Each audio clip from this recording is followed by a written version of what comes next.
Hello வணக்கம், இது உங்கள் சிவி ஜோன். சொல்லாமல் எப்படி இருக்கீங்க? இப்போ பார்த்தீங்கன்னா ஒரு சம்பவம், அதாவது இந்த திவ்யா இருக்காங்க பாருங்கள், திவ்யா அவங்களுக்கு தனியாக வந்து ஒரு கவுன்சிலிங்கே கொடுக்குன்னு நினைக்கிறேன்.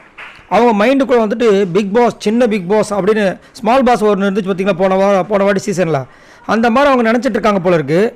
ஸோ இப்போ வந்து பார்த்தீங்கன்னா பிக் பாஸ் வந்துட்டு பேட்டரியை மாற்றுங்க அப்படின்னு சொல்கிறாரு திவ்யாவை.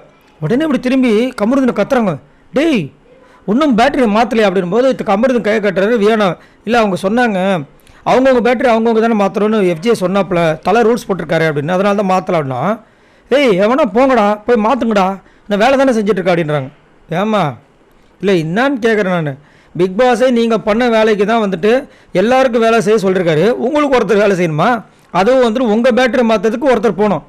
உடனே வந்துட்டு சாண்ட்ரா ஓடுறாங்க, ஐயோ ஐயோ எப்பா முடியலடா சாமி, அவங்க போய் எடுத்துகிட்டு வராங்க. அவங்க கத்துறாங்க, ஏன் நாங்கள் என்ன வீட்டில் உட்காந்துட்டு இந்த கிச்சனில் உட்காந்துட்டு கதை பேசுகிறோமா, இல்லை வந்துட்டு மற்ற மாதிரி பின்னாடி பேசிகிட்டு இருக்கோமா?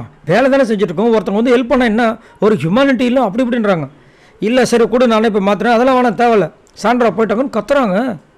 என்ன இது, ஒரு ரூல்ஸ் இருக்குது, எஃப்ஜே தான் அந்த ரூலை போட்டிருக்காரு, அவங்கவுங்க பேட்டரி அவங்கவுங்க போய் மாற்றிக்குங்க, அதுதான் கரெக்டுன்னு முடிஞ்சு போச்சு. ஏன் இப்போ கனி வந்துட்டு அங்கே கிச்சனில் இருக்கும்போது கனி எத்தனையோ வாட்டி பேட்டரி மாற்றிருக்காங்களே, அப்புறம் உங்களுக்கு மட்டும் நான் ஸ்பெஷலு?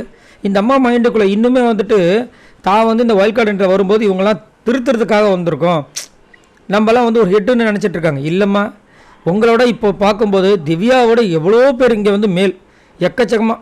இன்னும் சொல்லப்போனால் கனியை கூட நம்பிடலாம் பொழுது, ஆனால் இந்த பொண்ணை நம்பவே முடியாத போல இருக்குது. அந்த மாதிரி தான் அவங்களோட கேம் இருக்குது. சரி, நீங்கள் உங்களோட கருத்துக்களை சொல்லுங்கள்.